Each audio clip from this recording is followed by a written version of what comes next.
This is James Beard, and you're listening to the Interactive Interview.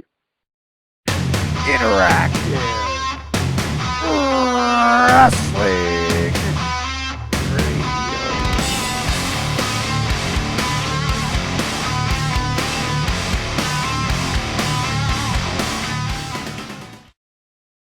Hello, everybody, and welcome to Interactive Wrestling Radio here on WrestlingEpicenter.com. It is your host, James Walsh, joined as always by my co-host, Mr. Patrick Kelley.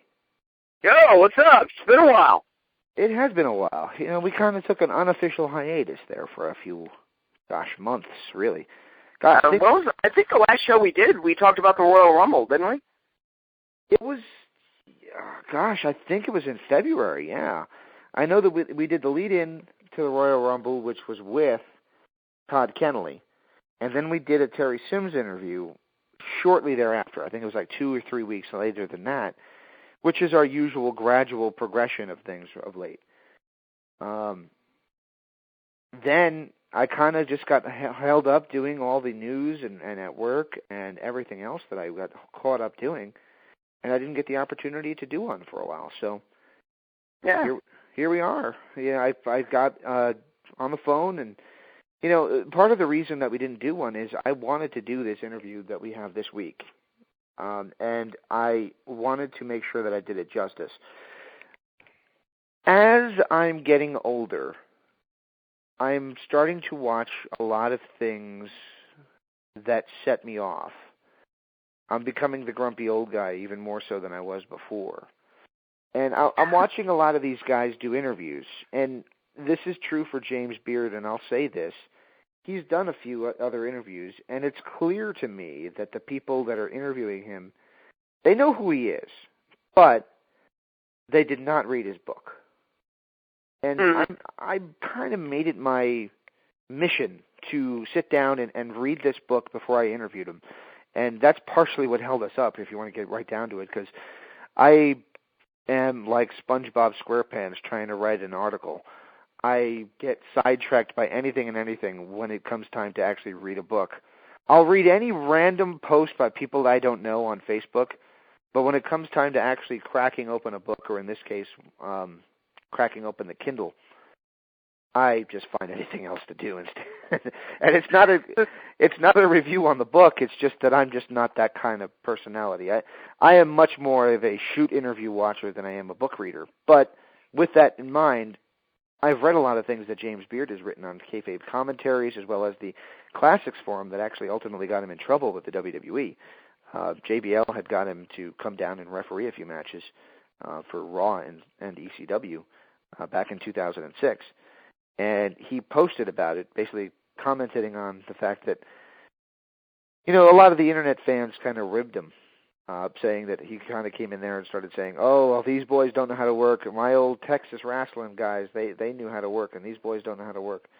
I don't think that's at all what he was saying. I think he just was saying, look, you went in there with a very different mindset, and this is the WWE's mindset, and that is that you know every spot you're going to do. And if somebody asks you to change it, which was happening, and he tells this story in the interview, Jerry Briscoe was on the headset with him, and they didn't like something they saw in the ring, so they changed the outcome of the match while the boys were in the ring. And the referee, holy crap! The referee, James Beard, had to grab one of them and, you know, discreetly tell him, we're changing things up, this is the new finish. Well, how do you do that when there's no rest holds? Because there are no rest holds anymore. So how do you do that? And that's what he kind of talks about in the interview. No, that is an interesting thing, especially since I've been watching the WWE Network. You really do see the differences between how people worked back in the day and how they work now. It is very TV-driven, and I think a lot of that, WWE production, they're thinking like camera angles and what things that they want to get over, and they're thinking TV time and ad space and all these other things. Whereas I just told you off the air, I've been watching a lot of the old Clash of Champions. They pretty much just let them go out there and wrestle. For better or worse. It was a wrestling company. Ultimately, everybody rips on WCW, but at the end of the day, for the most part, except for maybe the tail end of the company, they were first a wrestling company, a Southern wrestling company. Mm-hmm. And there's nothing wrong with that, by the way. I miss it. I think we all do. But I'm just saying, no. Ultimately, that's what they did. Whereas, and this is again talked about in the interview, which we're going to get to in just a few moments. We pre-taped this on Wednesday night. This is now Friday night that we're recording this intro, and we'll do some more talk. Well, technically Saturday morning, but yeah, it's very late in the evening here. We had a rough day, but anyway, we talk about it, and James Beard says that look, Vince presents it his way, and he kind of presents wrestling with a wink. It's kind of like what's going on, but every other company that's really attempted to do that has failed. So what Beard is involved with doing now is the NWA. He is one of the directors of operations for the NWA now, and TCW, which is actually kind of announced on our show, is now a part. TCW, the show that's going to be on in just a few minutes from when we're recording this on 6:04, is not officially announced yet, but is about to become part of the NWA and might become one of their flagship shows in the early going of the National Wrestling Alliance, which is their push to once again go national. Whereas for several years, it's basically just been glorified indies. Glorified. Well, yeah, it's been a portion of the independent circuit, really, and they're trying. I can't even tell you who the NWA champion is right now. It was for the longest time Rob Conway. Then he lost it to a Japanese wrestler, and I got to be honest, call me whatever I am, if I xenophobic or whatever. Xenophobic. Xenophobic, there we go. But I don't typically remember a lot of the names of the foreign wrestlers who just don't appeal to me. So I'm pretty much guilty of not knowing his name. Oh. Does that make me a bad guy? For that record, though, I also could not name the name of the TNA X Division champion at the time of this recording. So, is it still Sonata? I guess. Is that his name? That was the last guy I saw who had the X Division title. Of course, I have not watched TNA in like 3 or 4 months. I don't think I've watched it since lockdown. Really? Did you order lockdown? No, of course not. That's like, you just reacted like I just asked you if you thought the lunch lady was hot. It's like, no. Isn't that like in the same ballpark? Isn't that comparable? I would probably say so. Oh, man. But we're not too high on TNA these days. Yeah, a former co-host of our show's listening. He's going to be very mad at us right now, but what are you going to do? Yeah, probably, but, you got to be fair. Rick's a good guy, but I'm sorry, it's just not good. You can't praise, you can't fix what they got going on right now. You got to scorch the earth and start over. And it all stems from a genuine misunderstanding of wrestling. The best way to offer an alternative to the WWE is not to act just like them, or act like a low-rent version thereof. Well, I mean, when Eric Young won the belt right after, like literally the week after Daniel Bryan did, I was just kind of like, really? What was that creative meeting like? Well, what do we do? Well, they gave the belt to the underdog, popular guy. Why didn't we do that? All right, well, we'll do that. That was pretty much it. Daniel Bryan, who is no longer the champion, by the way. No, he held the belt and lost the belt since we did our last show. Yeah, WrestleMania 30, which was actually a very good show, by the way. Yeah, I mean, it has the cloud overhead of the streak ending, which I didn't expect to happen. But yeah, that was the one black eye on the show. I think the story of Daniel Bryan really made that show worth it. It kind of reminded me of WrestleMania 10. Yeah, it did. Well, it reminded me of 10. The 10, it was a good show. I mean, I enjoyed it. It was the first one on the network, and I think it had a lot of excitement around it simply because of that. It just that one match where Taker lost is kind of the only thing that you can really detract from it. Never and it's not happen. So much that Taker lost, because I'm not one of those guys that's like, oh, the streak can never end. You can never end the streak. I just wish they'd put more thought into it and given it to a guy that could actually reap the benefits of it. Lesnar has literally not been on TV since the night after Mania. No, he didn't benefit from it. That's the main thing. And give it to a guy like Cesaro. Give it to a guy like Roman Reigns. Give it to even the Seth Rollins. Give it to somebody who is... Bray Wyatt. Bray Wyatt would have been a good one. I mean, character-wise, that would have played in pretty damn well if they would have done it, right? Right. There was a lot of legs they could have gone with it. Giving it to a guy who's already basically got legend status because he's a part-timer, who is, shockingly, pushing 40. I don't see the game plan of doing that. I don't see the potential, raise of business. Well, is there going to be a rematch? It doesn't matter. Taker can beat him every night from now until the next millennia. The streak is over.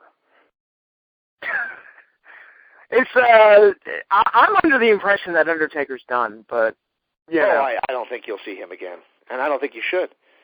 I actually kind of feel mad at him. I mean, it's weird. I had to post a picture. He was at a George Strait concert the other day, and I posted a picture of him and Michelle McCool with George Strait. I assume it's George Strait. I got to be honest with you. I know Patrick's more of a country music kind of guy. I don't know who he is, but he's not bad. I heard his songs. He's a great musician, but I don't know what he looks like.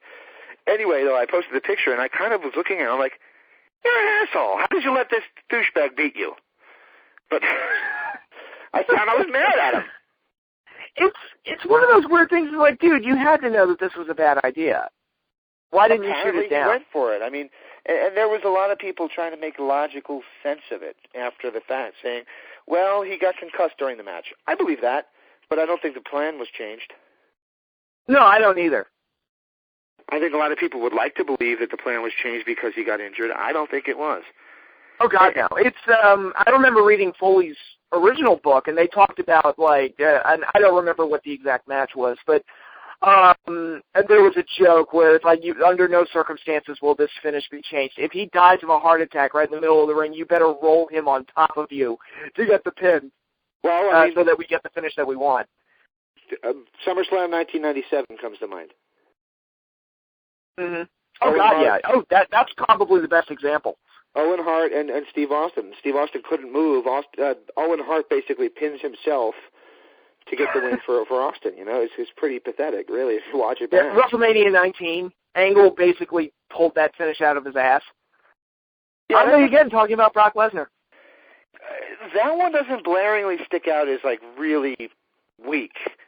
The Owen one where he kind of just, fell on his back for Austin really looked bad. And to Austin's credit, I mean, that was essentially the injury that led to the end of his career. I mean, ironically, his better,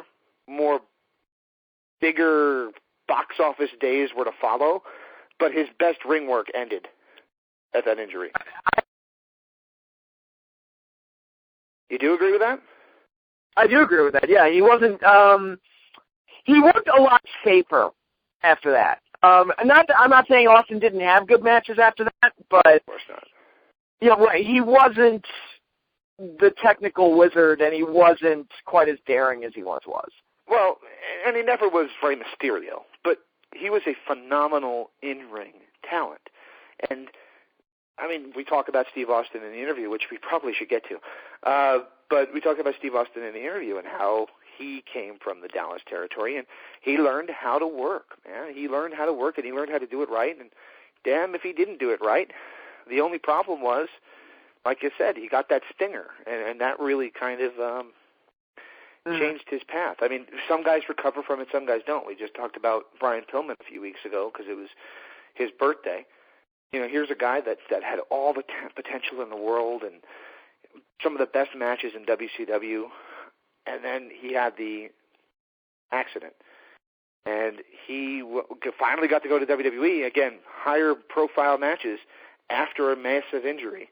Difference is his injury really did cripple his ability to perform. Yeah, it did. And it's a shame because if you take the personality that he had in the WWF and put it on the body that he'd had 3 or 4 years earlier, WrestleMania main eventer. No doubt about it. No doubt about it. And it's funny you mentioned both him and Austin because, again, I've been watching the Clash of Champions, and I'm the main event of the one that I'm going to finish watching after we get off the phone here is It's the Hollywood Blondes versus Flair and Arn Anderson for the tag titles. So, yeah, and memory serves me. What'd you say? I was going to say, did you see the one yet where they wrestled Steamboat and Douglas in the cage? Yes, that was an excellent match. That was excellent, but I don't know was it the masked one or no? No. Okay. I'm trying to remember where they had the masked one, because that was not Shane Douglas under the mask. Who was it? I don't remember. Brad Armstrong, maybe? Brad Armstrong? I also saw a match with him and Chris Benoit, the guy that we're not supposed to remember. Yeah, that never happened. I'm surprised it was on the network, quite honestly. Oh, they left his stuff on there. They just they did the right thing by doing that. They left his stuff on the network, and that's the right thing to do. I agree. Never should be in the Hall of Fame. Never should be in the Hall of Fame. But oh God, no. No, it would be a public relations nightmare. Yeah, but pretending the guy never existed is just lame. No, and you know, how do I want to put this? If I want to watch these old shows, I want to watch them in their entirety, just so I get the full perspective of what the show was like. And if you cut out his matches and segments, I feel like you're cutting out, you know, parts of the show. What they should do is they should like break out the old Who outfit and superimpose it on top of them. Mm-hmm. Like, boy, Who wrestled a lot. You know, I don't know. For those who don't know, Who was Jim the Anvil Neidhart wearing red and yellow costume under a mask. It was somehow Vince McMahon's way of, I don't know, mocking Hogan. Is that what it was? I think so. How well that worked? That was another one of those gimmicks that I just go, I don't. What were you thinking? Well, and again, if WCW had done it, they'd be doing a top 10 countdown on it right now. But because Vince did it, it's gold. Hey, history's written by the winners. That's all that matters. Didn't Warrior essentially say that in his speech? By the way, Warrior died since our last show. Yes, we didn't do a tribute show for Warrior, yeah, which was one of the most bizarre wrestling deaths ever because of the timing. If he had died a year earlier, I think you would have seen a big reaction from it, but I don't think it would have resonated quite as much. But the fact that he went out there, did the Hall of Fame speech, great speech, by the way, and I think a lot of us were expecting him to be this unprofessional asshole, the picture that's always been painted of him. He went out there. They were expecting the ultimate maniac. Exactly. He went out there. He was him. I mean, he was natural. He wasn't a WWE puppet that was just reading off cue cards. He was being true to himself, but actually ended up giving a very nice speech, and then went out on Raw 2 nights later and had a great promo, actually, that ended up becoming almost like his eulogy in a way, because later that night, I think right after Raw, didn't the news break? I got the news that morning, but when did it break? That was the Monday. The Tuesday happened, and Tuesday night it broke. Because he got on a plane. Tuesday night it broke, okay. Yeah, because he got on a plane, he came back to Scottsdale, where he still has a residence. I guess he had dinner or something at a hotel restaurant, and he died outside of a Scottsdale hotel, which the media immediately tried to make sound tawdry, but he's with his wife, idiot. But the thing about that is, and I'm going to ask you 2 questions. The first thing is, where were they going to go with that? Let's say he doesn't die. Do we see him again in a few weeks cutting another promo, or was that kind of a one-off? How does that... I think it was kind of a one-off. I don't think they were going to do an angle with him or anything. I think it was just kind of a nostalgia pop one-off thing, and if they ever... I'm sure they were going to bring him back for other special segments here and there, and apparently his role was going to be that he was going to be like a quote-unquote ambassador for the WWE, where he was going to be like an advertiser or something. So I'm sure you would have seen him probably at press conferences and stuff like that, but I don't think that promo was going to end up becoming a big angle. Although I do wonder, do you think Warrior knew that he wasn't going to last too much longer? That was my next question. Yeah. Yes.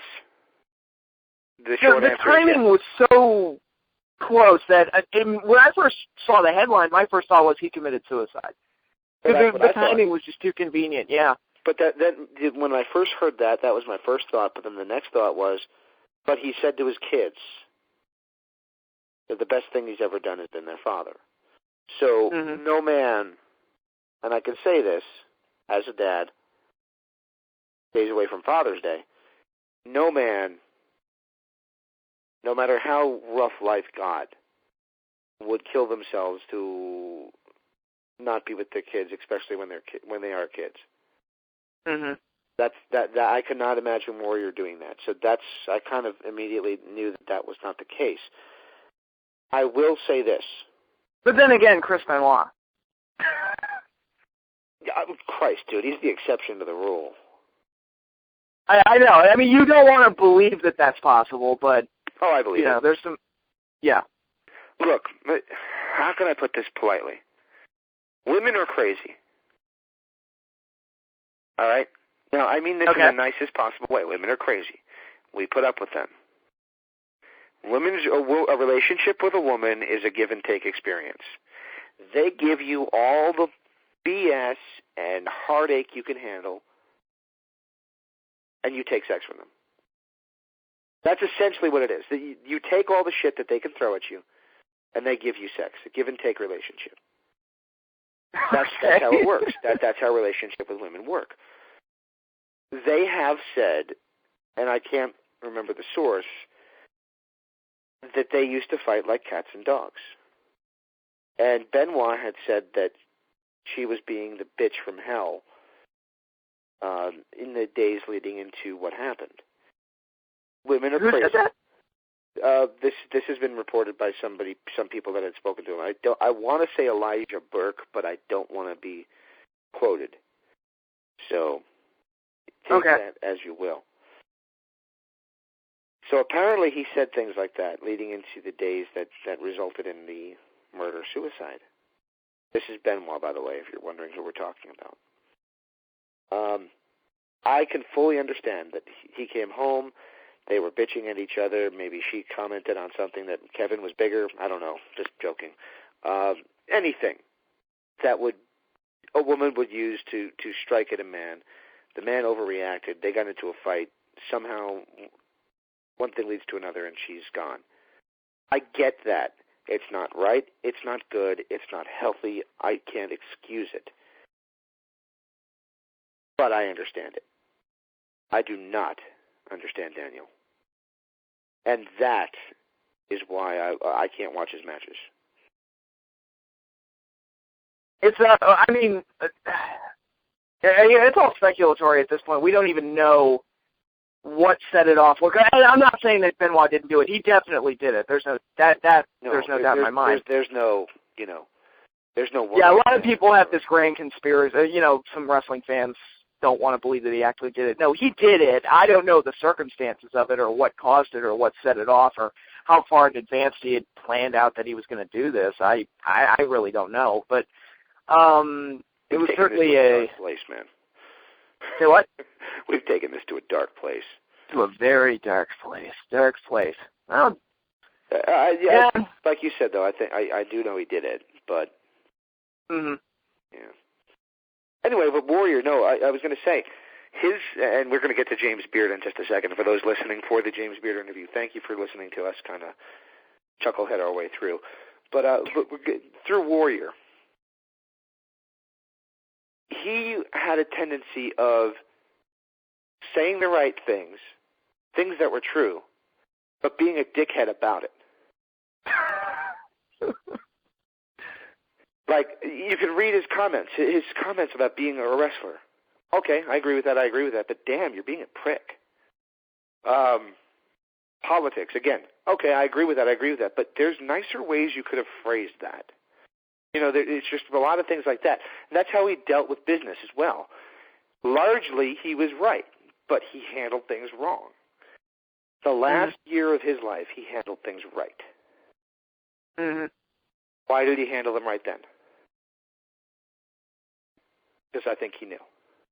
And a guy like him lives his life on the understanding of, he even said, history is written by the winners. Well, Vince won. So what does he do? He presents himself in a way where he makes nice with the winner. Therefore, history will smile upon what he did in his career in life.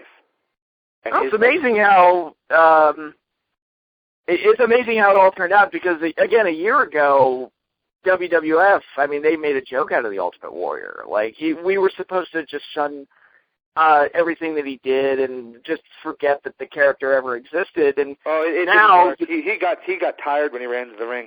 We never made $1 billion off of his gimmick or anything like that. No, we never did that because we didn't like the way he handled himself. So because of that, nothing he ever did was any good. Right, exactly. And actually, again, going back to his Hall of Fame speech, the way he described blowing up. For those listening who don't know, that was me being sarcastic. That's how they viewed it. Yeah, well, that's how they presented it. And but in his Hall of Fame speech, the way he talked about blowing up, he made it sound awesome. He says, like, yeah, I pushed myself to the ultimate limit, and then I tried to go farther. He made it sound amazing. But, yeah, this is, I can say the good part about it all, it was sad to lose him so suddenly after basically being reintroduced to him. It was nice that he was able to bury the hatchet with Vince and be presented in such a positive light. And at the very least, for all the controversy and all the negativity that surrounded him over the years, some of it inflicted by the WWF, a lot of it inflicted by himself, just handling, not carrying himself very well. It was nice that at least our last memories of him were good. So. Yeah, absolutely. And it's good that he did that for his legacy. Before we go to the interview, I heard every word you said, Patrick. I was listening to you, but I'm watching Caroline do a Tommy Lasorda-esque steal second base body language symbol towards telling me that the dog just took a dump upstairs. There's no politer way to put it, but she's trying to do it with body language and signs and all that other stuff. And I don't know why, but I just thought I'd bring that to the airwaves because I think it's Yay. There you go. No, Warrior, he did know, and it was the right thing to do. But if I've not made my point clear enough, in my opinion, he did business the right way in the last year because he knew his time was up, and he knows that they handle the history books. Yeah. And for a guy like him who always spoke of lineage and legacy and destiny and all the other things that he spoke of, he wants that to be protected. Mm-hmm. So he kind of... That's why he changed his name. Absolutely. Well, gosh. I mean, when the kids were announced as Warrior, as their last name, I was like, that's got to be really weird. Student of the Week award. You got to hear... Here's Joe Smith and Benito Santiago. Not the, baseball catcher wouldn't be a student of the week, but I'm just saying that there's a lot of Spanish names here in Arizona. And then Susan Warrior. It just kind of jumps out at you a little bit, doesn't it? Yeah. Yeah, it's like, I don't know. That's just a little weird. I don't know. Shaquille O'Neal, his name translates to warrior, I think. I remember reading that. Don't quote me on that, but I think Shaquille is it's a word for warrior in some language that I'm not familiar with. So there you go. Yeah. Well, I think we need to wrap this up here. We were going to do like a preview show, and then kind of time got on because we kind of kept talking. So yeah. Well, again, we were going to preview Slammiversary. Do we really need to?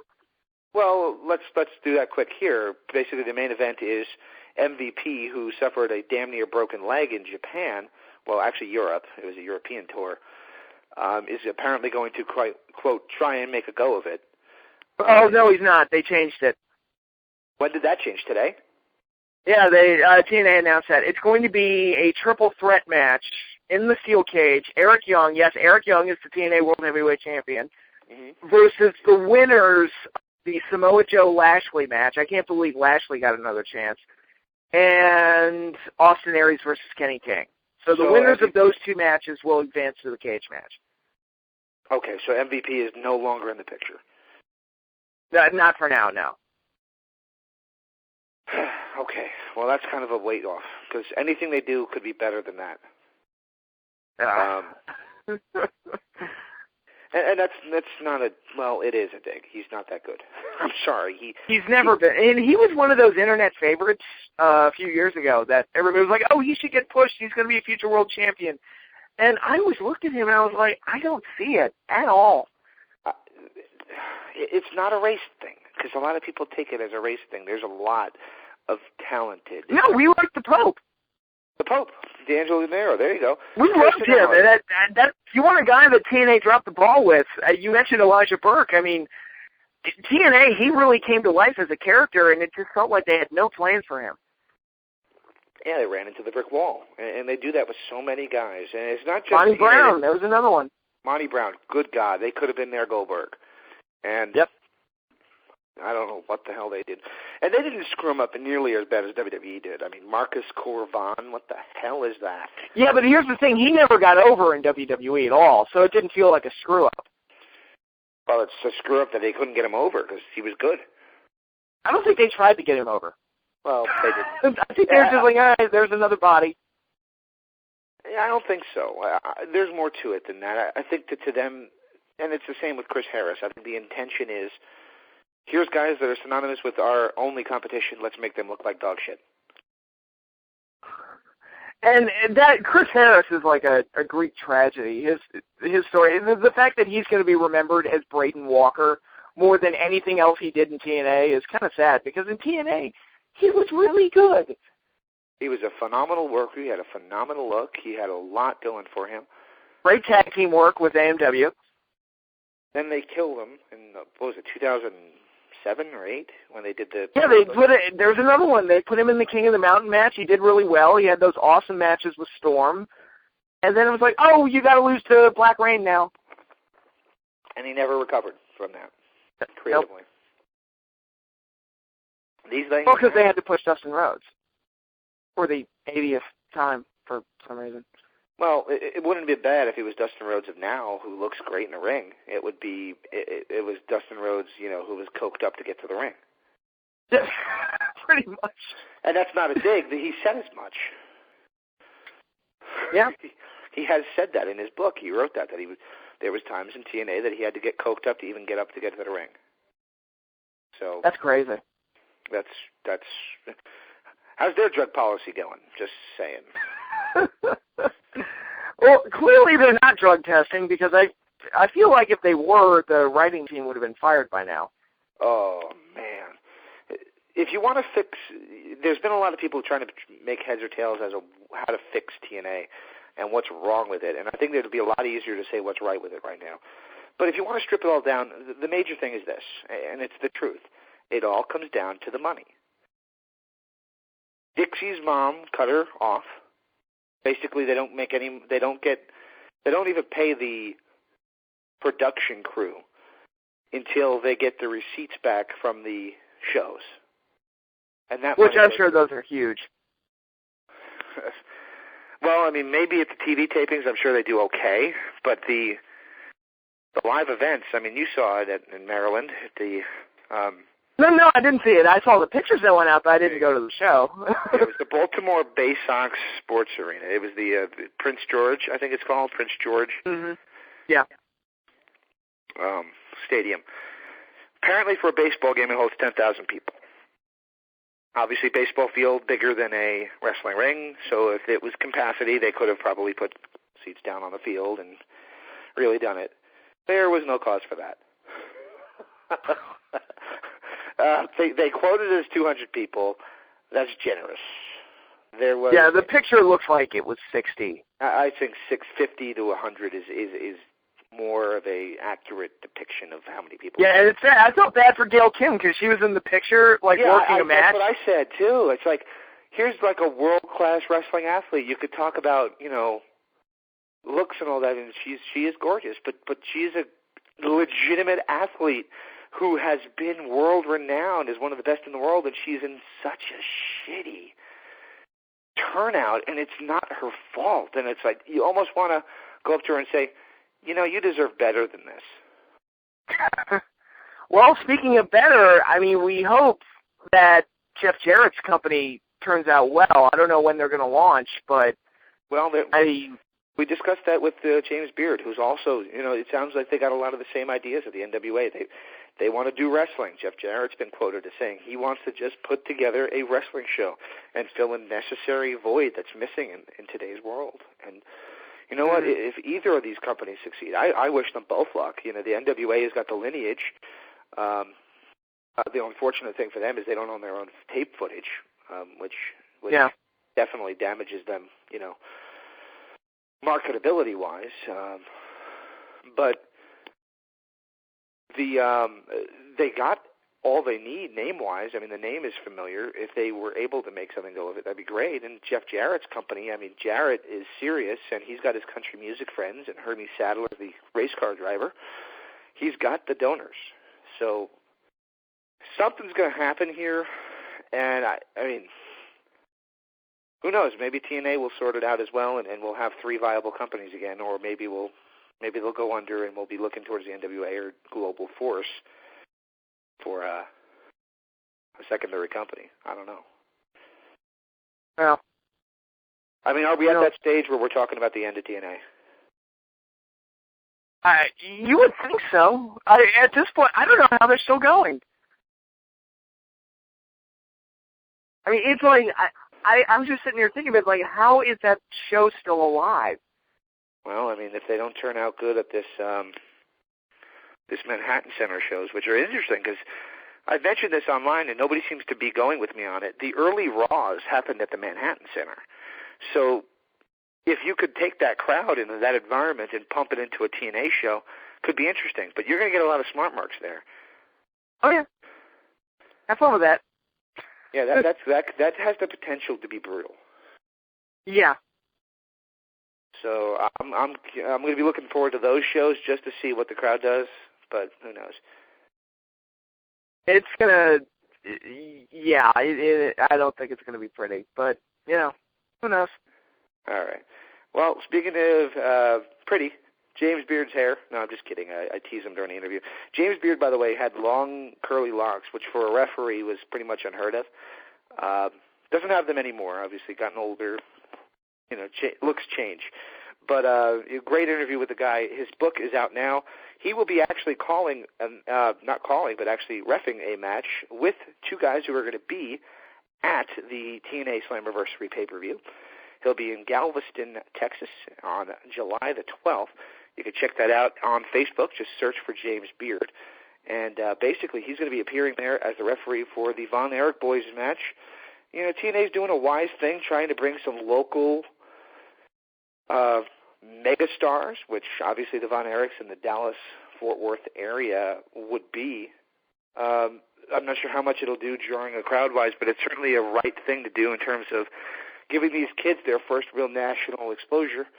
And they're going to be appearing for a company that James Beard is going to be working for on the 12th. So I did not mention it during the interview. I apologize for that. But those who are interested should check this out. It's a stacked lineup, man. AJ Styles is going to be there as well. It's just a really stacked wrestling lineup that's going to be happening on that show. And apparently it's being recorded for DVD. So if you are curious, if you want to see this thing, keep an eye out for it. We'll mention it on future shows, and hopefully people can pick this up because it looks like a stacked show. I've actually even I saw the poster for it, and I kind of said to the promoter right away, I said, please tell me you're recording this. I got to see this. This looks good. So, and that's not me BSing. I'm not blowing smoke. That's legitimately what I sent to the guy. So, that's good to hear. I can't get down to Texas for that, but it's good that we're going to be able to watch it on our television screens. It is nice to have wrestling that you actually enjoy. I've actually been checking out some of the recent Ring of Honor pay-per-views. I know they have one coming up in a couple weeks, and I saw the live national pay-per-view. Yeah, an actual national pay-per-view, absolutely. Mm-hmm, which is pretty cool. I saw their War of the World show. I think that was last month, and that was a pretty good show. And yeah, that was. I've been watching a lot.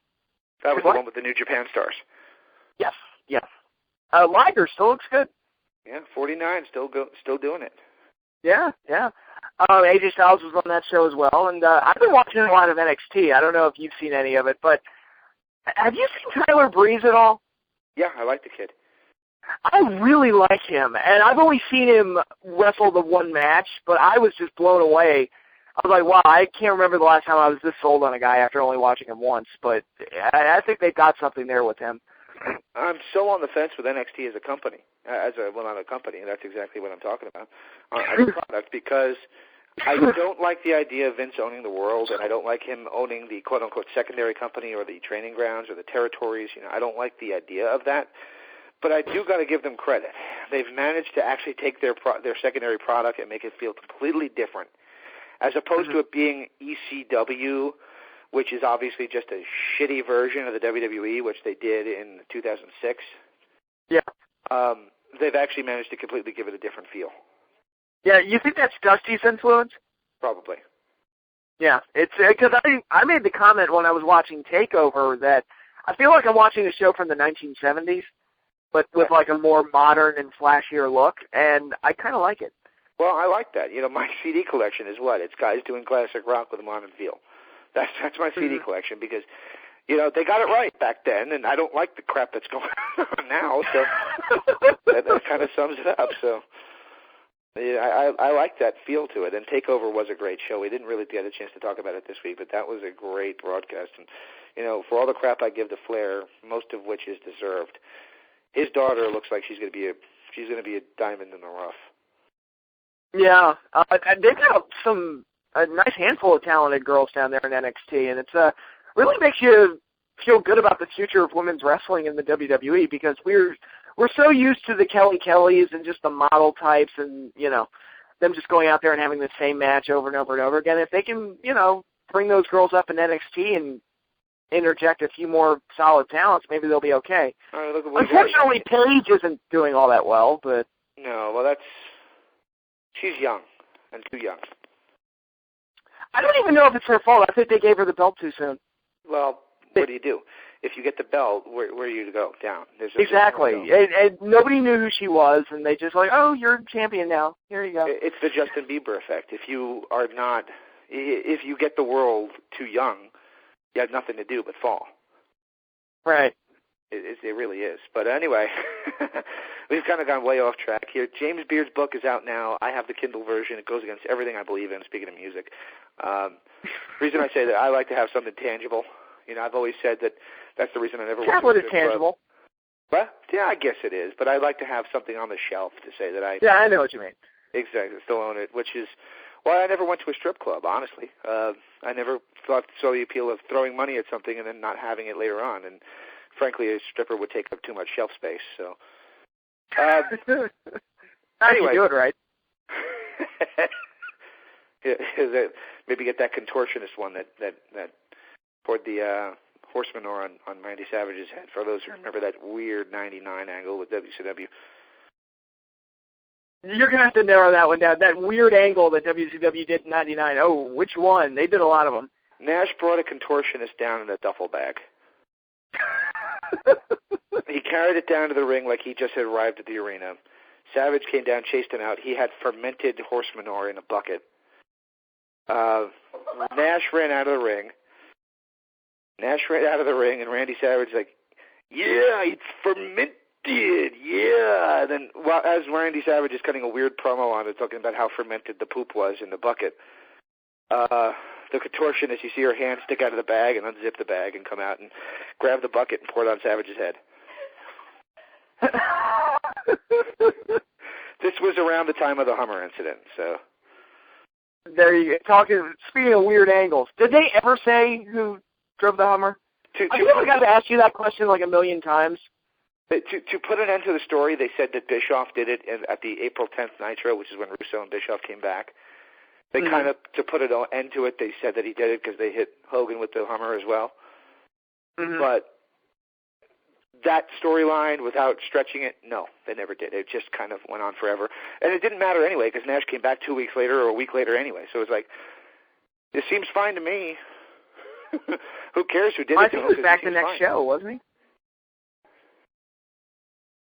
he? Yeah, I mean that's it. He was back. And that's a problem.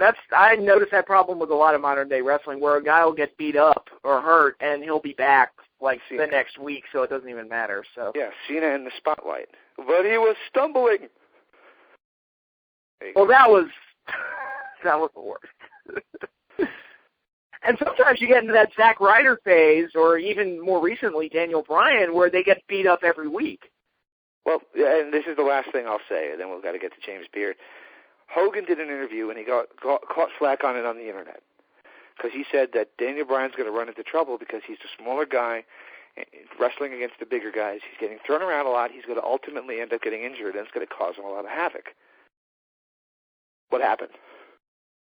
Oh, yeah.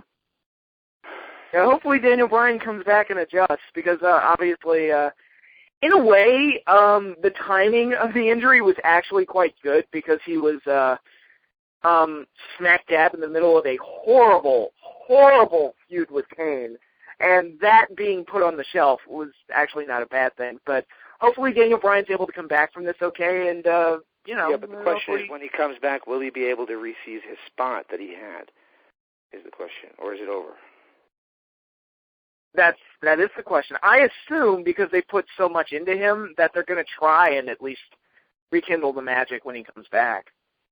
Well, hopefully so. And, I love Daniel Bryan, and I'm glad he won the belt, and I've praised him to no end, but there was truth in that. The little guy has got to find a way to, and I'm not so calling him a little guy, but I guess he is compared to guys like Kane. They got to find ways to work to where they protect themselves, because these behemoths are dangerous. Even Triple H just dwarfs them. So it's. Well, we talked about Austin and what happened to him after his neck. He would not take the tombstone. There you go. I mean, he literally had like dozens of matches with Undertaker following that, and probably 316.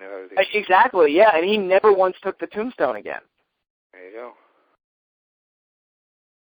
All right, dude. Well, I'll tell you what. We're going to get to the James Beard interview. Thank you to James for checking in with our show.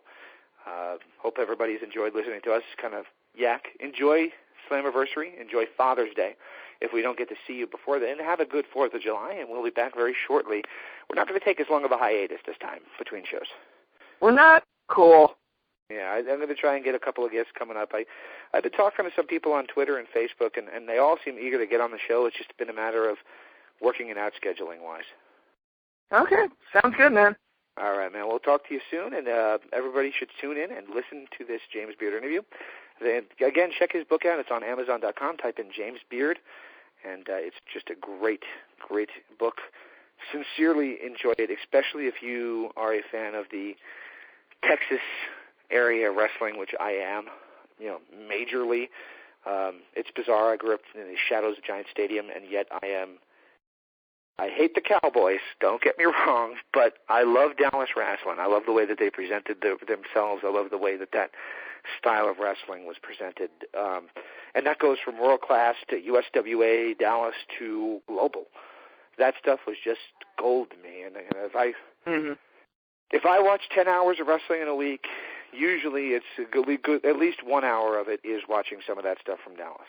So I still, to this day, keep up with it. Anyway, yeah, that's cool. Hope everybody enjoys the interview, and we'll see you in just a few weeks here at WrestlingEpicenter.com.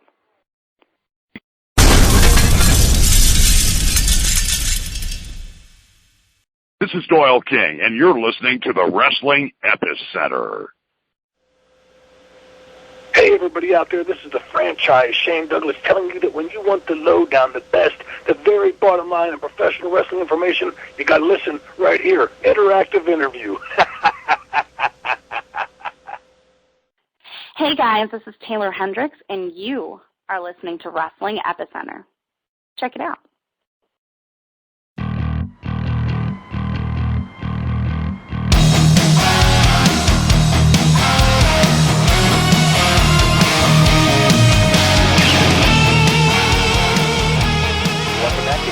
Wrestling Radio. On the Newsmaker line with us right now is a Texas Wrestling Hall of Famer, the one and only James Beard. James, are you with us? I'm here. Good to be with you, James. Well, it's great to have you on. I was going to tell you, I kept going over the scenario of how I'd introduce you in my head the past few hours, and I wanted to get your hair in there somehow, but I figured, you know what, let's honor you with the Texas Hall of Fame.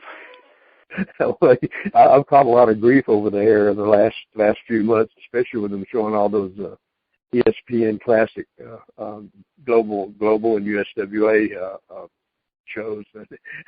I'm hearing about it quite often now. You definitely had a distinct look, and you had, obviously the best hair of all the referees, including WWF and WCW at the time. I wish I could still say that. Well, we all lose something with age, I guess.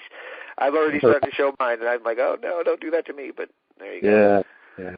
All right, so I got to ask you, so I've been talking to you basically about this. I made a point that I wanted to read your book before we had you on, and with my insane schedule, I've had to poke at it when I've had 5 minutes, and I've finally finished it. And, man, I really enjoy the book.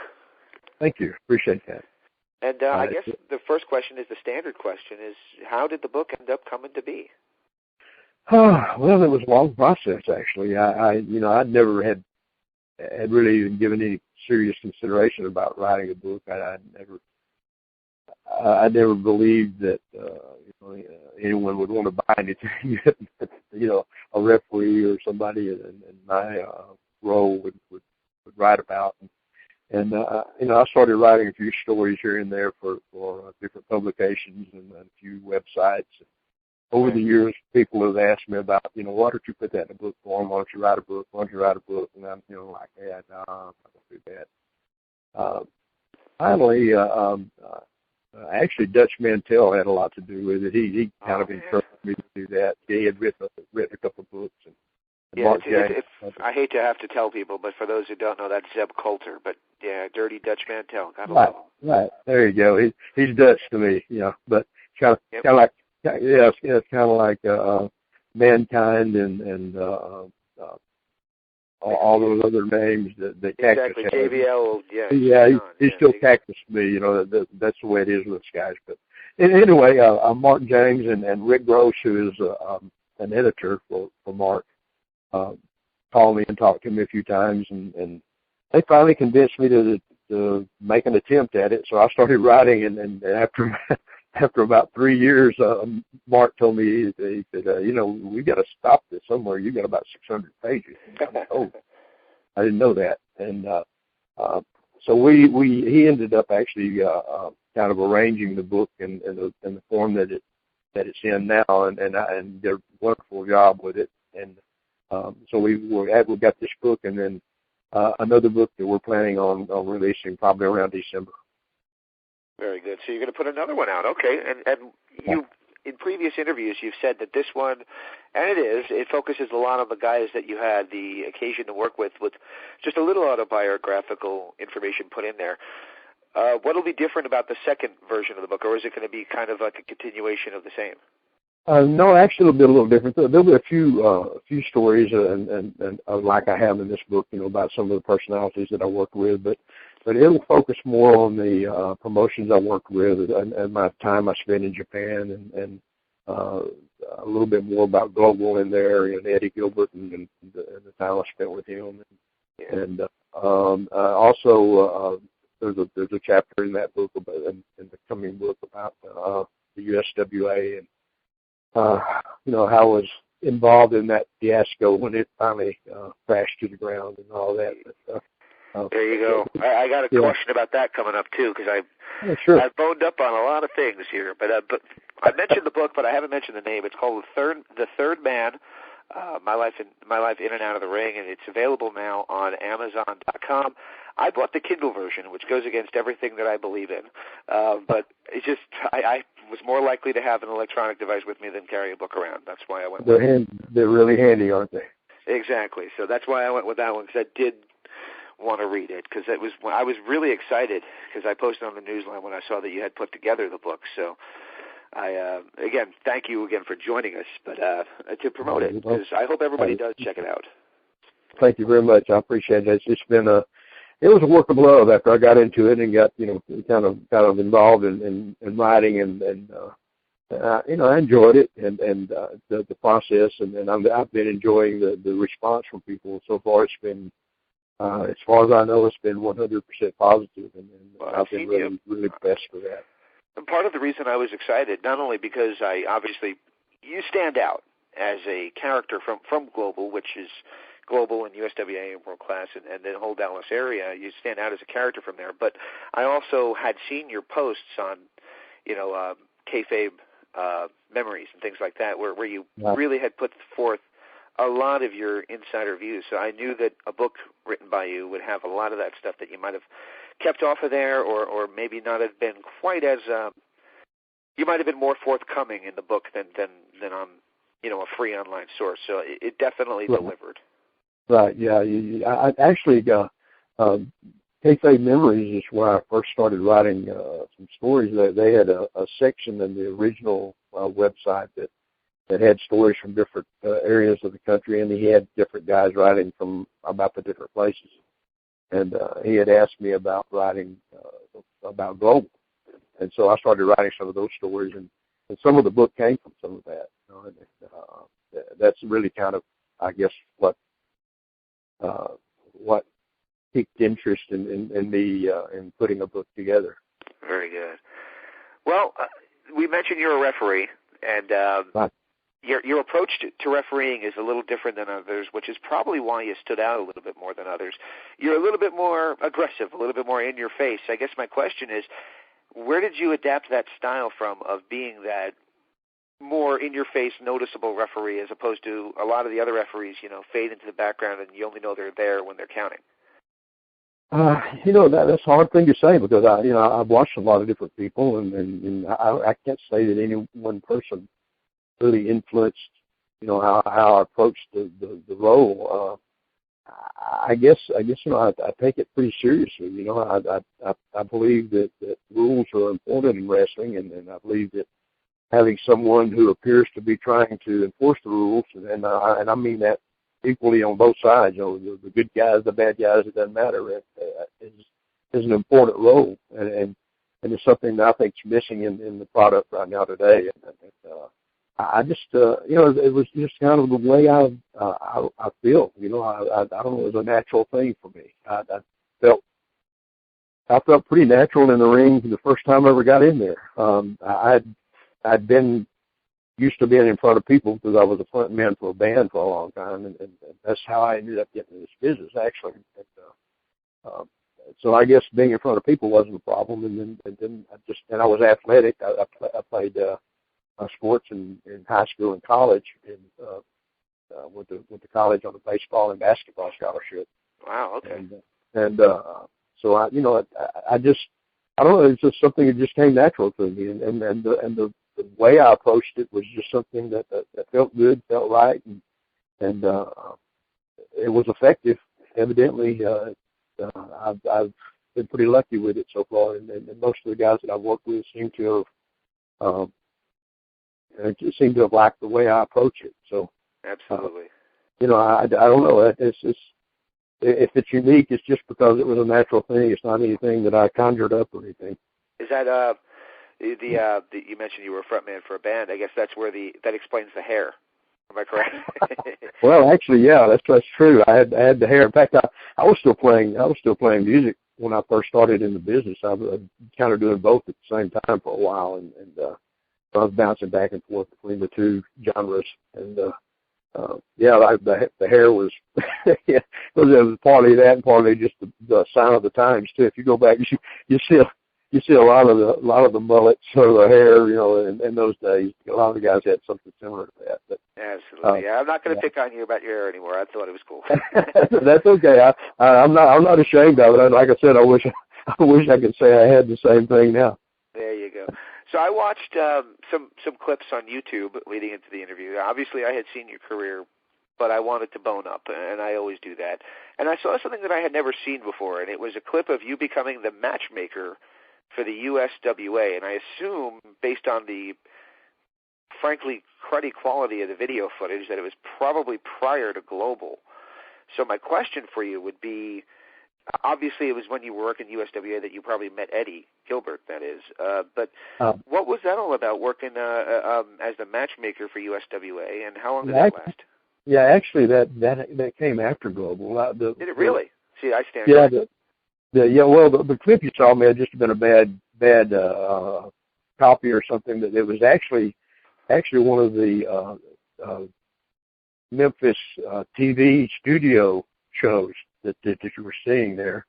Yeah. And so it would have been a pretty good quality if you'd seen the original tape, I'm sure. But I had Global had already closed down at that time, and I was working here and there and everything. And actually, WWF sent me to Memphis and to work with those guys and mainly kind of helping with the promotion and different aspects. And when I got there, I found it was a real interesting situation.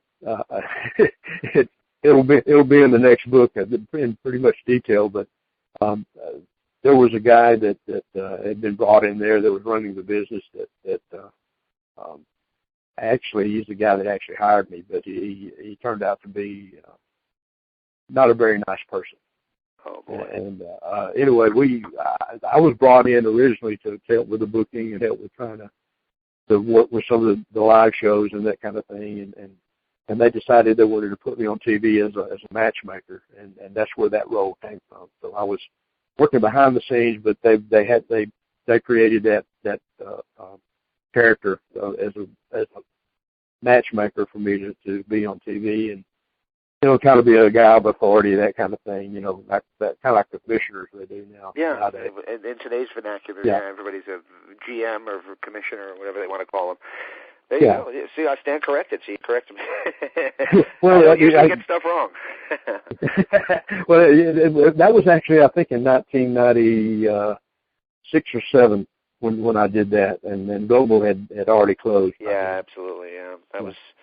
I actually have.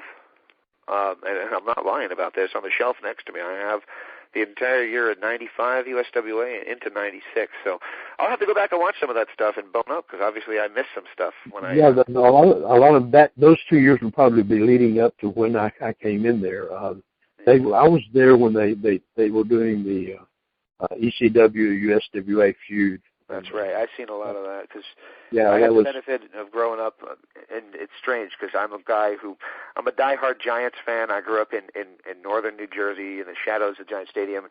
When you're from that area, there's one of two things you are. You either love the Giants or you love the Cowboys. And I'm a Giants fan. I'm going to guess you're probably a Cowboys fan. That's okay. But for whatever reason, I just immediately gravitated towards Dallas-style wrestling. So that's... Right. There you go. Yeah. It was a different brand down there. Absolutely, and I guess what I was trying to use as a springboard to get here, I'll go here now. With your aggressive style, it was brought out more when you got to work with guys like Hot Stuff, Eddie Gilbert, and man, good God, I mean that stuff was phenomenal. I guess my first question for you on the Global days would be. Was, in your opinion, Eddie Gilbert's approach to the way GWF ran itself and the programming, was that the heyday for Global? And do you think that his changes were a necessary change to advance the brand? It was my favorite time in Global, and a lot of that had to do with Eddie and working with him, because he was just such a creative guy and such an open guy and so much fun to work with, not just in the ring, but behind the scenes as well. And it was just really a great time for me, because I got to express myself a lot. He trusted me. He gave me a chance to contribute to the creative side of things. And he put me in situations that in the ring, I stopped refereeing for a while and did an angle with Bruce Richard. Exactly. Yeah. Yeah, and so that was something different. I mean, not that I'm saying it was a classic angle or anything, but it was different and it was fun, and it gave me a chance to do something outside the boundaries of what I'd been doing, and and Eddie liked the way I worked. He liked the fact that I was, I guess, like you said, a little bit more aggressive and a little bit more upfront. And we had a good time. During that period, and it was it's a shame that it ended because it was doing really well, I thought. It was, and it's surprising, as you mentioned ESPN Classic, and they seem to be on a down low right now with playing Global, but I'm sure they'll come back around to playing them again. And I'm hoping when they do revisit it that they go back and show more of the late 91, early 92 era stuff. They did show some, but they didn't show all of it by any stretch. Yeah. It's kind of frustrating watching that stuff because it's not in sequence, for one thing, and it's kind of hard to follow what's going on, what the angles are, who's doing what. And you see a guy. I was laughing at Gary Young, hitting him one day when I saw him a few months ago, and I said, I saw you last night you were a heel, and the next night you were a babyface, and the next night you were a heel again, and the next night you were a babyface. Well, to be fair, to some extent that was going on anyway. They changed them a lot. True, but that's true, but not quite that fast. There you go, exactly. Yeah, they did change him a lot, though. It was hard to keep up even during the show because they had him. Yeah. He was one of the few guys they kind of always were changing around a lot. Well, he was there a long time, and one of those guys that was kind of he was a member of the family, a member of that Dallas family, and then such a great worker and a great guy to have around, and so you want to keep him fresh if you can, so you give him a lot of opportunities to do different things, and he was capable of doing that. So we had several guys like that were there a lot, and over the years you look back, you go, they changed here and they changed there, but it was over a period of time. So yeah. Now I mentioned that I have an affinity for the Dallas style of wrestling, and it all circulates around the mecca of Dallas wrestling, which was the Sportatorium. I guess my question for you is, what made that place so magical? That's a hard question to answer because it was too hot in the summertime and it was too cold in the wintertime. It wasn't the most comfortable place in the world except for certain parts of the year, but there wasn't a bad seat in there. It held about 4,500 people.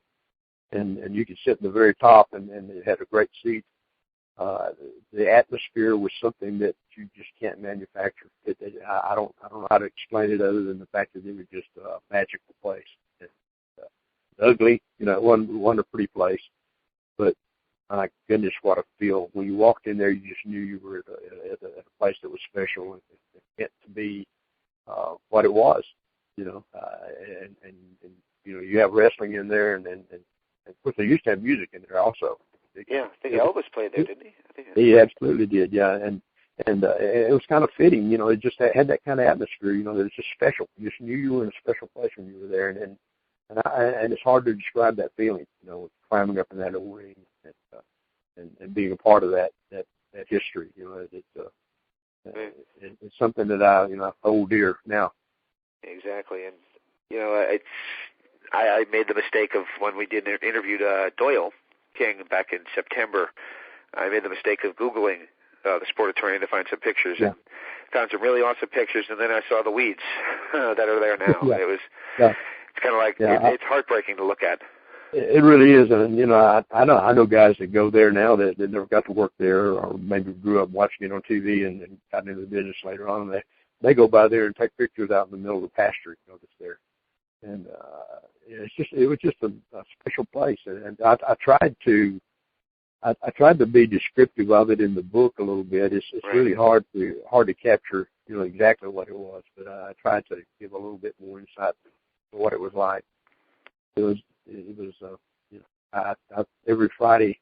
There's not a Friday that rolls around that I don't think about being in that place. Very cool. Well, I want to talk to you a little bit about, and we're not going to keep you too long because I know it's a late evening here for you. No problem. But I did want to ask you a little bit about the structure of Global in particular. And I asked because I know Bill Eadie was heavily involved in the early process of the booking, and then Right. Eddie Gilbert came over and took over the book. And Right. I guess my question is, number one, why did Eddie leave? And number two, who took over for him? Because it seemed to be like an instant change and a drastic one at that. Yeah, well, Global started. I was traveling back and forth to Japan a lot during the time that Working for Tenryu, right? Yeah, and even before that, but when USWA was in the building, and I'd come home and work, and I'd be gone for 6 or 8 weeks sometimes, and come back to work. And I remember, Act called me one morning, and he said, "Well, we got a new group coming in here." And this is after USWA had left, and Kevin came back in and tried to run a little bit, and that didn't last very long. And nothing was going on for about a month or so. I guess it seems like time gets away from you. But he called me one morning. He said, "Hey, look, we got a new group coming in, and we want you here." And I said, "Well, Act, I'm going to be gone." He said, "I don't care. We want you here." So I went to the first taping. We had like 17 or 18 matches, I think, that first night. If you look at the history, there's a that listing of them, and wow, those cards early on were pretty stacked. Oh yeah, that was Pedicino. Joe Pedicino had come in there he was the promoter and the guy behind all of that, and Bill Eadie was the booker, and I'll have to say this: Bill Eadie is one of my favorite people. What a great guy and a smart, creative person he was too. It was a shame that they didn't last longer there, because a lot of good things were going on. Brought a lot of experienced talent in there, but we had a lot of young talent too that was starting out, got their first real break there. Like Sean Waldman, Lightning Kid at the time, and Jerry Lee, and they were having some matches. They were just fantastic, almost. Yeah, and anyway, we had a good thing going there.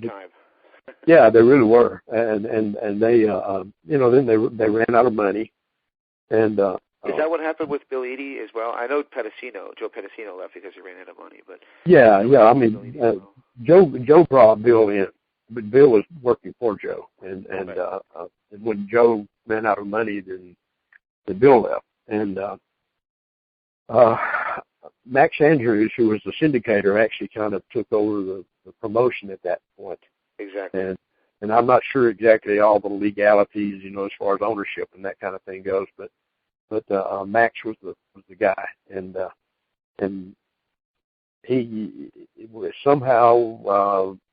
Is this like the Saudi Arabian money guy or whatever it was? Well, actually, Max is he was a local syndicator, but he had done a lot of golf shows and this, that, and the other. He actually worked for Fritz also as a syndication, so he'd been around a while. But he was the guy that was responsible for most of the outlets that we had, and not the local TV, but the other. Yeah, well, we had like 200 or 250 syndicated networks.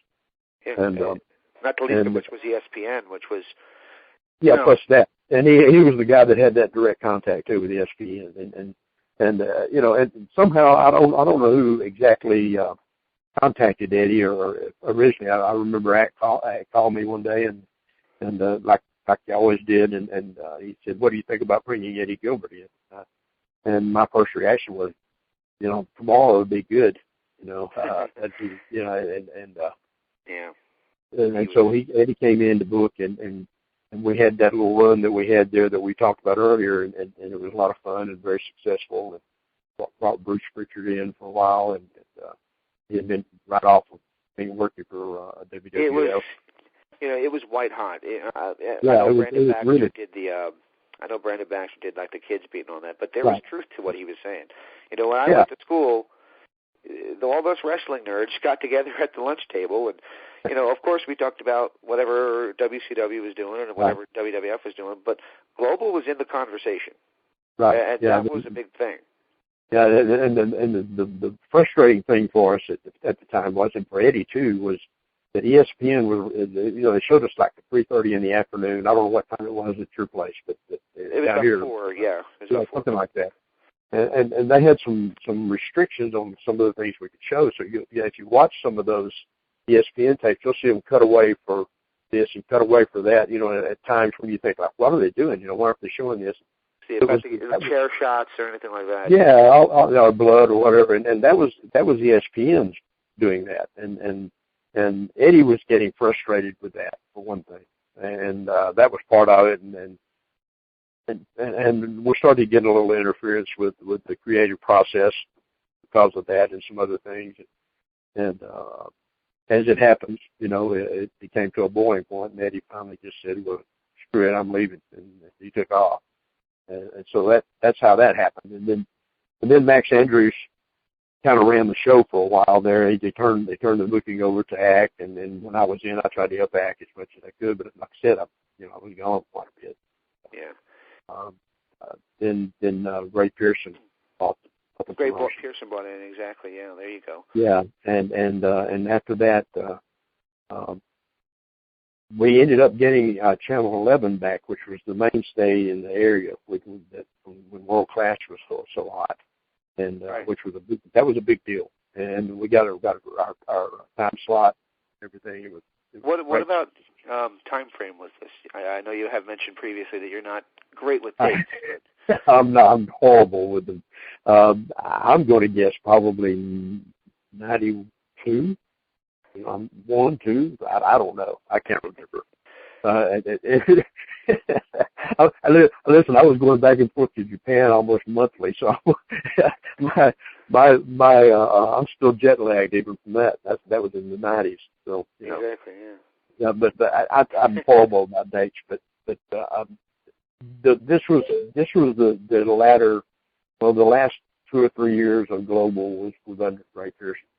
Exactly. There you go. And that stuff is hard to come by the way, because especially when ESPN went away, that stuff is hard to come by.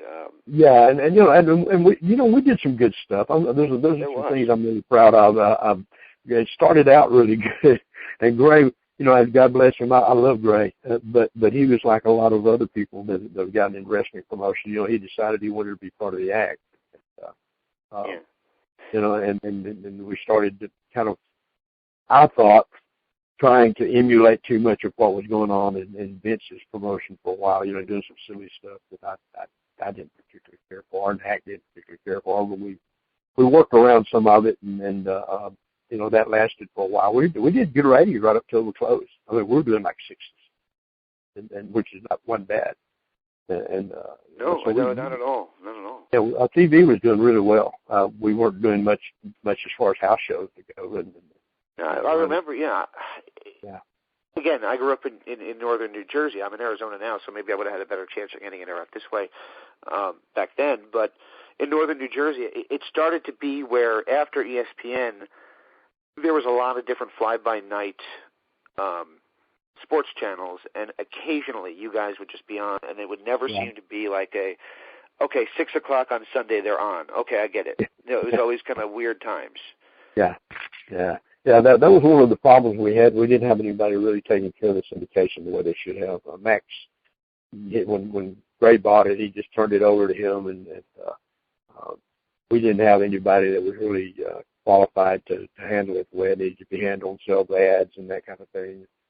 And it was frustrating because, like I said, I had watched it from the beginning, and then when I would see it on, I'd always watch it. I'd make a point of watching it, and you know, there was some great stuff going on. I vividly remember Rod Price and Chris Adams with the tearing of the the hairpiece, and that was just like way before ECW was hardcore. Yeah, I talked to Rod this afternoon, as a matter of fact. How's his back, by the way? He's still giving us some problems. You know, he's making noises about wanting to try to work a little bit, but I'm trying to talk him out of it. But you never know how guys are. But he's still having some trouble with it. He had mentioned it several times online that he was having back issues. Yeah, one of the best workers that never got the due he should have gotten. Really, I mean, just awesome worker. A great character. Everything about him was great. Absolutely. And I was disappointed because he finally made it to, I don't know how big you would say ECW was, but he did get up to ECW, and They kind of used him more in like the Street Fighter kind of role, and I thought he's capable of so much more than that. So. Oh yeah, much more. And when I brought him into USWA when I was there too, and we had it going pretty hot there for a very, very short time, and then that all caved in with the lawsuit and all that stuff that went on up there. And that was a shame because he was capable of carrying that place. We could have got things going good. But yeah, we had some good stuff going on in Global. There was some good talent there. Kerry came back. Yeah, and right before he and we were drawing good. We had some good stuff on TV, and he was in a good frame of mind. And then all of a sudden he did what he did, and that kind of took the wind out of our sails. And I knew when that happened that we're probably on the home stretch. Yeah, you know what? I was looking at my questions right here. I always write a list of questions to kind of keep me on track for my ADHD. and on the list was the next question was, when was the writing on the wall? I guess you just answered that. That was it. I was actually in Japan. Just before I went to Japan, we'd done a TV shot, and I talked to Kerry just a little bit before I left, and I knew some of the things that was going on with him, and that kind of thing. I tried to be encouraging with him, and he seemed like he was okay. And there were, I guess, 3 or 4 of us from the Dallas promotion that were on that tour in Japan at that time, and then plus a bunch of other guys. But I got that call, and I had to go break the news to all the boys, and it was tough. I love Kerry. He was a great guy. Everybody who knew him loved him. And but when I heard that, I knew that it was just a matter of time, because that would be the last straw. I thought we'd probably used our last bullet there. Wow. Literally, yeah. There you go. Yeah. I mean, the guy oozed charisma out of his pores, for crying out loud. So I mean, it was the potential there for to keep you guys on the map was astronomical. I've never known anyone that had the charisma that Kerry had, and I mean, I'm talking about you, Hulk Hogan or anybody else. You put them up there, none of them had that natural charisma like he had it. He had, and this is again as a fan's perspective, he had maybe a quarter of the push of guys like the Warrior and Hogan in the WWF. And when he first came in, it was Kerry Von Erich. It was Texas Tornado stuff that people were interested in buying. Well, and Vince was a big mark for him too. I mean, there's, nobody can verify any of this. There's a lot of rumors and talk and all that kind of thing. But the fact is Vince actually wanted to go in business with Fritz at one time, and Fritz thought it was a bad idea beneath him, and he didn't want to do anything to hurt the territories and that kind of thing. Of course, you know what happened. But part of that reason was Vince wanted Kerry, and he was just enamored with him. And you'd be blind not to see the kind of charisma he had. So, who knows what might have happened. If Kerry could have kept himself together and a few other things had changed, it could have been a whole different wrestling world these days. It might have been. It may well have been. Well, fast forwarding a few years, you mentioned that after USWA, you took a little time out of the ring, and I guess I got a question that you're not asked a lot about, and that is about, we're coming up to 8-9 years ago, you had a few stints with the WWE, and you got to do some stuff on Raw and SmackDown, and, there's been some talk online about, why it didn't occur to more, and we talked a little bit earlier about, your posts online and how a lot of people read what you had to say online, and apparently WWE offices were some of those people. Well, actually, there was only one person, but that's beside the point. That's exactly what happened. I wasn't looking to come back in the business. In fact, I consider myself retired. I maybe worked a few shows here and there over the years. I was sitting in my office one day, and I got a phone call from John Layfield, who's a good friend of mine, and JBL. Yep, absolutely. By the way, another global guy. There you go. Right, absolutely, yeah. And he said that he and Michael Hayes and Vince were flying back from somewhere, can't remember now, and they were talking about the state of their business and about the fact that they had a lot of young guys now and all that kind of thing. And somehow the subject turned around to referees. And John and Michael evidently brought my name up about something, and Vince asked him, so why isn't he ever going to work for us? And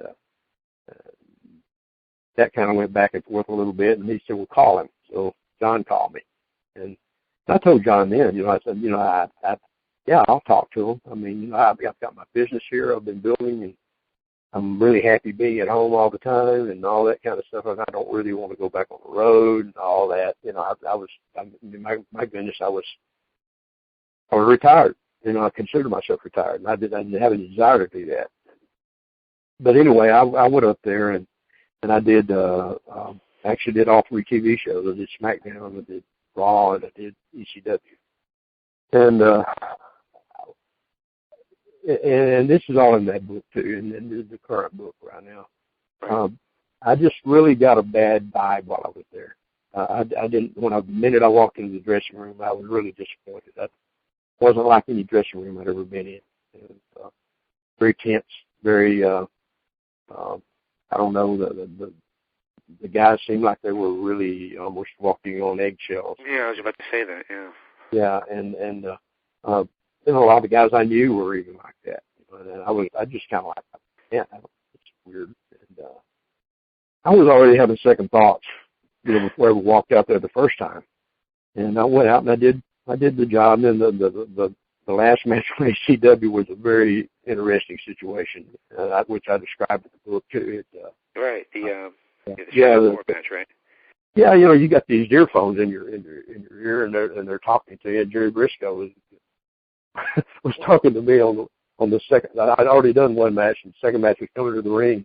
He starts telling me they want the kid that's supposed to be the babyface and go over. That he's made them mad in the back. You could hear Vince screaming in the background, and they wanted to change everything. They wanted the kid that was supposed to be the babyface and go over to turn heel and lose. And I thought, well, okay. So they get in the ring, and of course, how they do these days. They have everything choreographed. I guess. Everything. Every step. And getting them to slow down enough for me to try to get the message across was like pulling teeth, for one thing. And I don't know, it couldn't have looked great. I mean, I finally got through the match and got the right guy over, but. I walked in the back. I was unhappy, very unhappy. I told Jerry Briscoe, I said, Gerald, I can't help you guys. If these guys can't stop and listen, don't know how to work, and can't stop and listen. And it wasn't really the guys that don't know how to work. The fact is that that's what they're programmed to do now. No, it's a different whole altogether mindset. Yeah. I wasn't really trying to diss the wrestlers themselves. It was just a situation, and I wasn't happy with it at all. And after it was all over with, I thought I'm thinking about it all night long, and I was frustrated, and I left. I didn't even talk to anybody. I talked to Michael Hayes just for a minute or two, and then I went home. And they were talking about me signing a contract and all that kind of stuff, and I just left. Yeah. And when I got back, I'll be honest with you, I was very naive about this. I'm a lot smarter now than I used to be, but I thought I've been talking to these guys on this internet site for years, several years now. And like I said, I kind of, I never posted on there, but I eavesdropped my way through there because it's a little family thing, and the guy that owns the website's a good friend of mine and was in the business, and so somebody asked me what happened, how was this, and I told them. I just said this is how it was, Yeah, so somebody I read the post. In fact, I even went back and somebody had the transcript of it online, and I don't have a problem with it, but apparently they did. So well, somebody, there was one individual that had a problem with it, and I said, well, that's fine, because I'm really not that interested anyway. So it kind of fell through, and I never, I wish it hadn't happened that way. I wish I'd, handled it a little differently, but the fact is that there's a very, very, very slim chance that they could have made me happy enough to go to work for them at the time anyway. So I have no regrets whatsoever, and I still stand by what I about what I said. Very cool. Well, I haven't heard anybody. I told you I tried to try to ask some questions that weren't asked a lot in the previous interview, so I wanted to throw some things at you. Sure. Very cool. Well, I guess my question about now is you mentioned earlier that WWF had sent you to USWA after Global to kind of help them with booking. What was your capacity with WWF at the time that they sent you down there? Well, I've worked with WWF over in Japan. They had the agreement with Timber's company. Exactly. I have a lot of those shows on the DVD. Yeah, I was already working with those guys, and Bruce Pritchard was in the office in WWF at the time, and we were close friends. I don't know. Maybe I'd talked to him about possibly going in up there or something like that. And back in those days, the business was slow even for them. This was 95, 96. It was just before Steve really broke open. When Steve Austin, the Stone Cold thing, kind of took over the business. And it was just before that. He was there, but he hadn't really.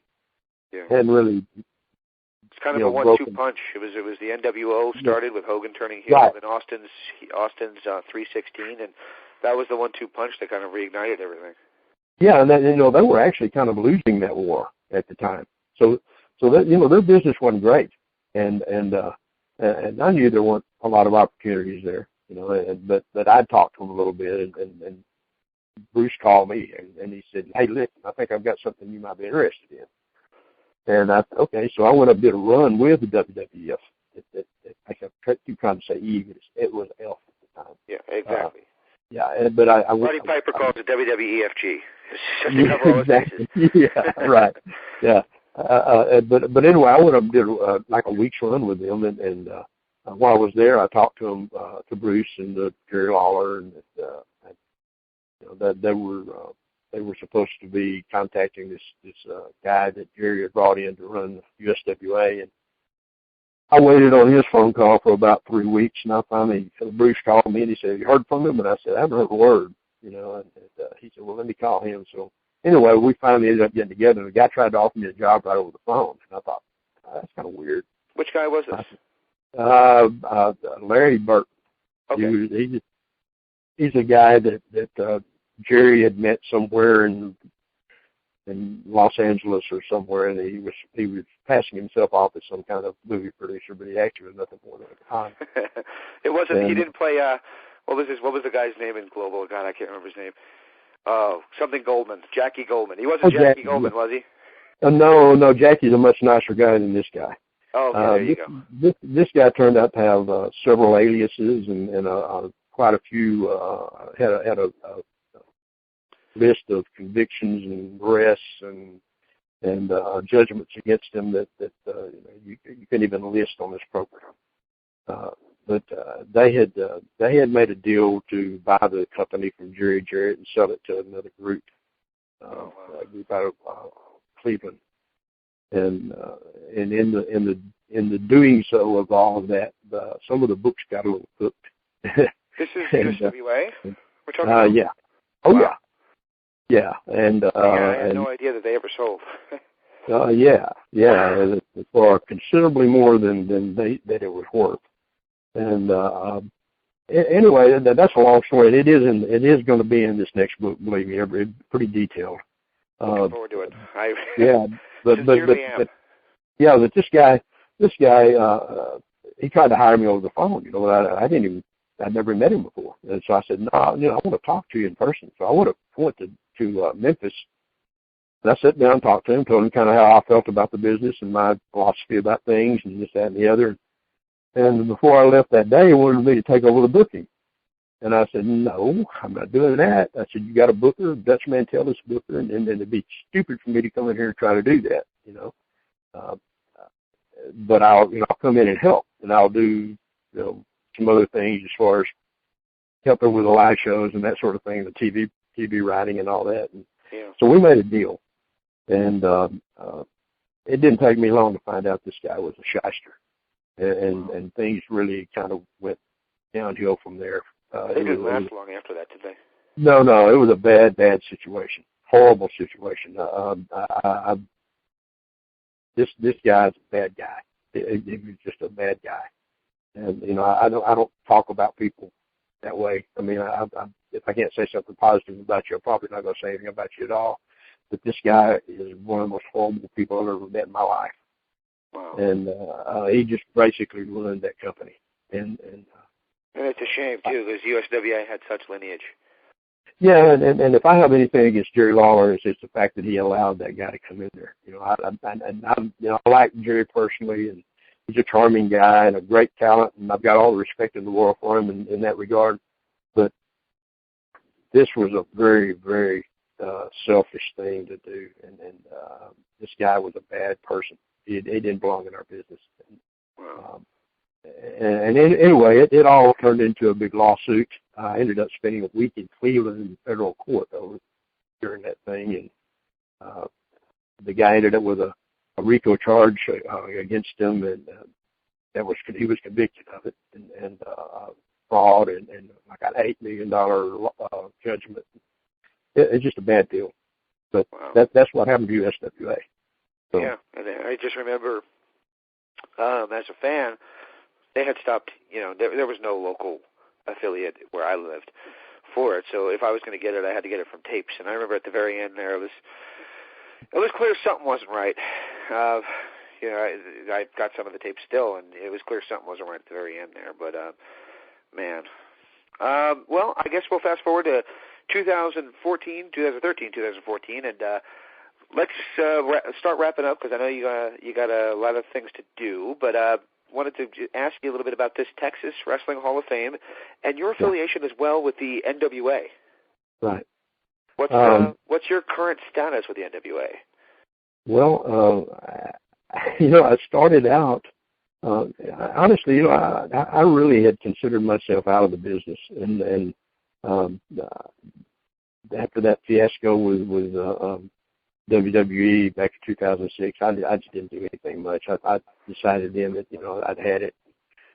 A friend of mine started running a promotion in Dallas a little bit, and he was affiliated with NWA, and I started. He asked me if I'd help him a little bit with the booking and that sort of thing, so I started helping him a little bit, and things kind of snowballed from there. I started getting calls to do this and to do that, and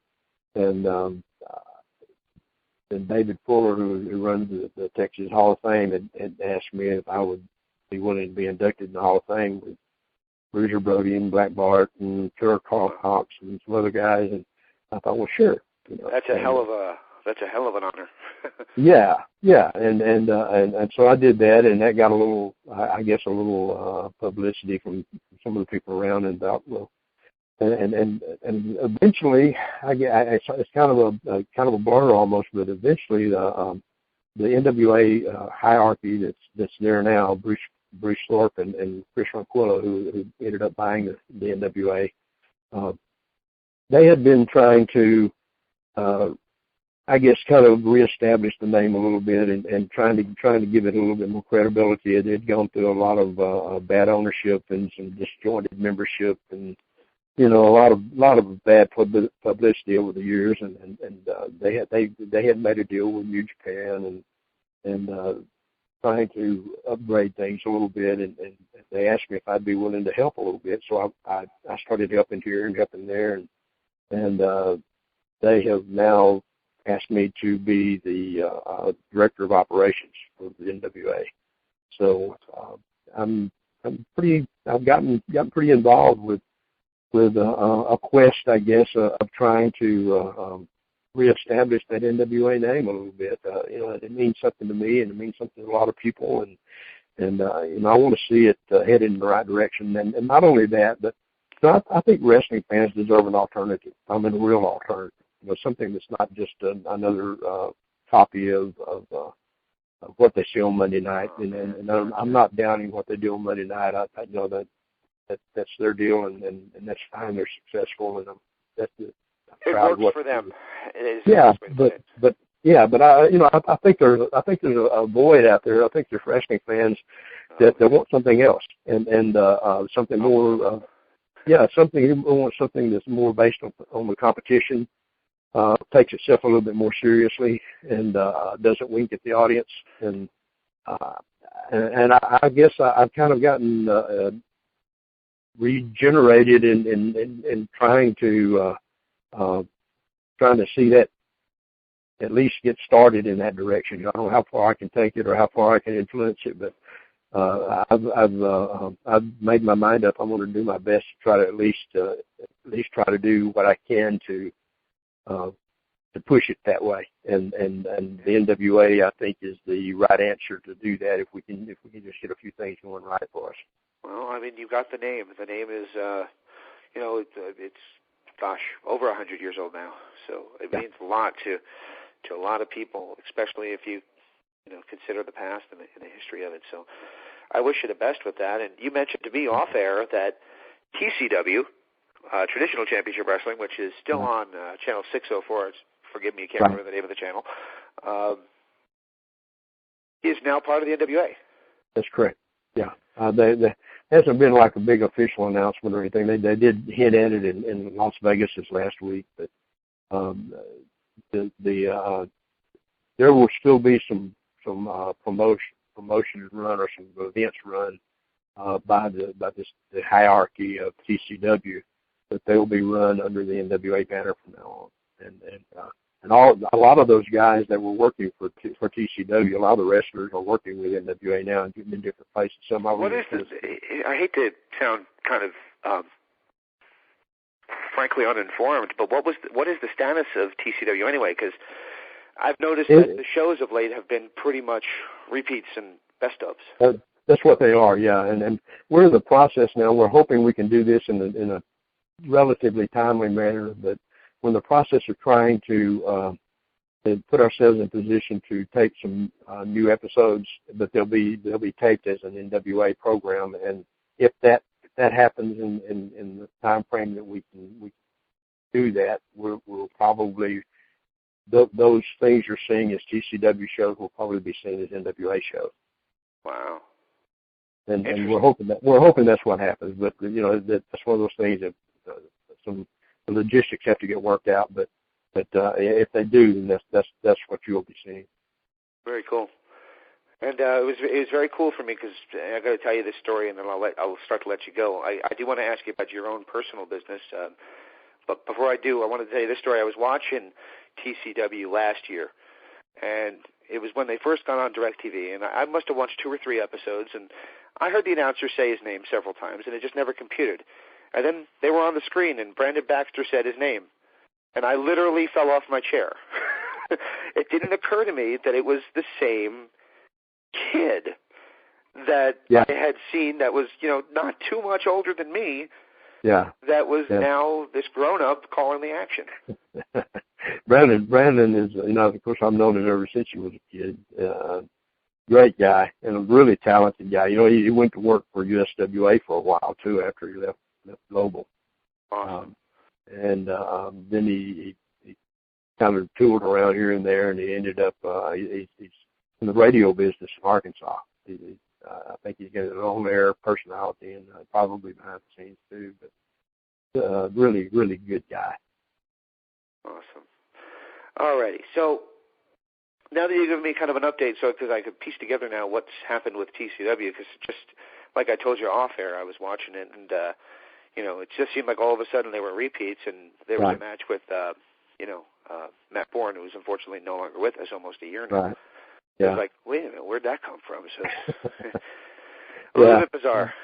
Well, you can only show repeats so long. They're going to get tired of that. But then we're hoping that we can have something in the can to replace those in a timely manner if we can before that happens. But how involved are you in that process, or not much at all? Very. Very involved. Yeah. Oh, okay. Yeah. Very cool. So I plead ignorance. I did not know that. So that's very cool because I really enjoyed it. Yeah, I'm working pretty closely with Bruce Tharp and Chris Ronquillo and a couple other guys that are kind of behind the scenes a little bit that prefer not to be named, but are involved in the direction of the NWA at the present time, and we're all working very closely together right now. Cool. trying to get that done. It's just not easy. I mean, there's always money issues and there's logistics issues and all kinds of things to deal with, and it's not. Selling a wrestling program is not the easiest thing in the world to do right now. No, it's not. No, especially if you're going to be something different than what they're used to seeing, and that's something we're working on, and hopefully we'll make some strides towards it. Well, I got 2 questions left for you, then I'll let you off. And again, thank you so much for spending as much time as you have with us. No problem. We kind of got an alphabet soup going on right now. We got on ESPN Classic, we got GWF, and then we got Jeff Jarrett, who used to run USWA, and the great irony is his new company is going to be called Global Force Wrestling, GFW. Right. So we're, alphabet souping it a little bit here.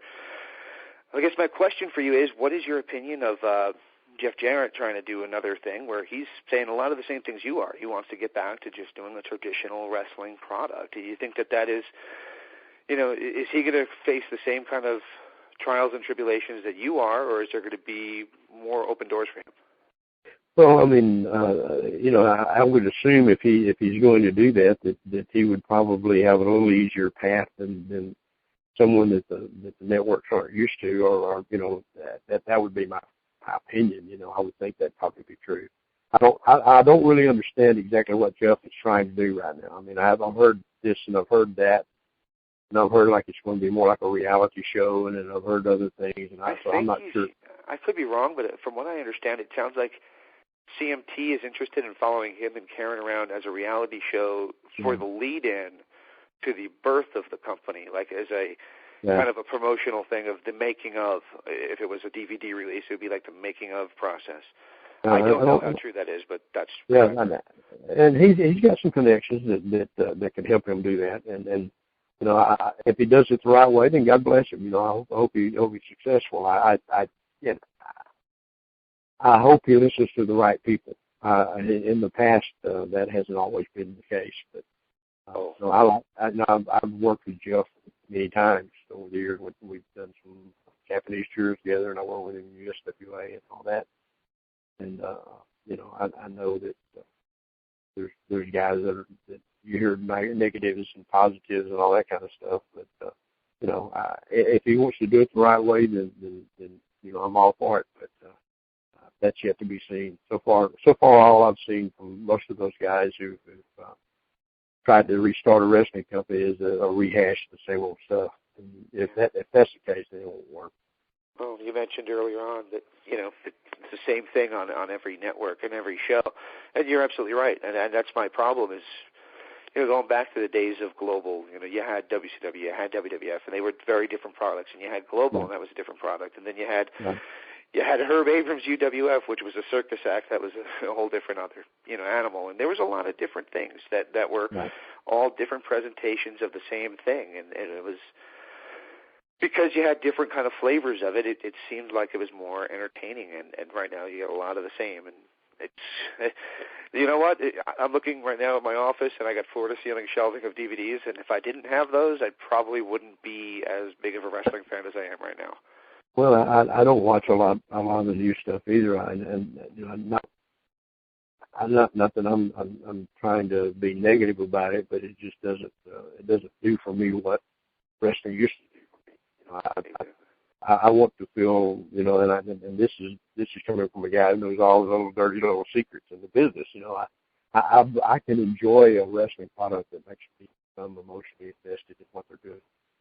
If I feel like they're just winking at me every time they do something, then they lose me real quick. And there's a place for that, and I think WWE has kind of claimed that place, and I just think that everybody else has to take a different approach. We've got a saying in the business that you can't out-Vince Vince, so why try? Well, exactly. I mean, he's been doing it for 30 years now, winking at people with his approach to it, and it works for him, but it hasn't successfully worked for anybody else. No, it hasn't. Yeah. All right. Well, last question for you, then I'll let you off the phone. I appreciate you spending as long as you have with me, and I sincerely do apologize.